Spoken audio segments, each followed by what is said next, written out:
തിരുവനന്തപുരത്ത് IB ഉദ്യോഗസ്ഥരുടെ ആത്മഹത്യയിലേക്ക് നയിച്ചത് പെട്ടെന്നുണ്ടായ പ്രകോപനമെന്ന് പോലീസ്. ഉദ്യോഗസ്ഥയെ പ്രതി ശാരീരികമായും മാനസികമായും പീഡിപ്പിച്ചതിന് തെളിവ് ലഭിച്ചിട്ടുണ്ട്. ഇത് പരിശോധിച്ചു വരികയാണെന്നും കേസന്വേഷണത്തിൽ വീഴ്ച വന്നിട്ടില്ലെന്നും തിരുവനന്തപുരം DCP പറഞ്ഞു. ഒളിവിലുള്ള പ്രതി സുഗാന്തിന്റെ വീട്ടിൽ ഇന്ന് പോലീസ് റെയ്ഡ് നടത്തി.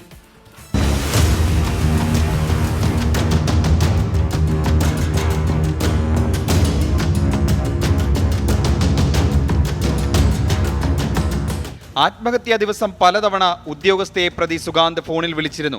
ഇതാകാം ആത്മഹത്യയിലേക്ക് നയിച്ചതെന്നാണ് പോലീസ് കണ്ടെത്തൽ. ഉദ്യോഗസ്ഥയുടെ മൊബൈൽ ഫോൺ പൂർണ്ണമായും തകർന്ന നിലയിലാണ്. അതുകൊണ്ട് ഫോണിലെ വിവരങ്ങൾ എടുക്കാൻ സാധിച്ചിട്ടില്ല. പ്രതി താമസിച്ചിരുന്ന സ്ഥലത്ത് നടത്തിയ പരിശോധനയിൽ ഒരു മൊബൈൽ ഫോണും ഐപാഡും കിട്ടിയിട്ടുണ്ട്. ഇതിന്റെ വിവരങ്ങൾ പരിശോധിക്കുകയാണ്.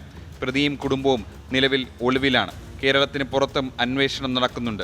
പ്രതി രാജ്യം വിടാതിരിക്കാൻ ലുക്കൌട്ട് സർക്കുലർ ഇറക്കിയിട്ടുണ്ട്. 2 ടീമുകളായി തിരിഞ്ഞാണ് അന്വേഷണം. സുഗാന്തുമായി IB ഉദ്യോഗസ്ഥയ്ക്ക് സാമ്പത്തിക ഇടപാടുകൾ ഉണ്ടായിരുന്നു. 3 ലക്ഷത്തോളം രൂപയുടെ ഇടപാടുകൾ നടന്നതിന്റെ തെളിവുകൾ ലഭിച്ചിട്ടുണ്ട്.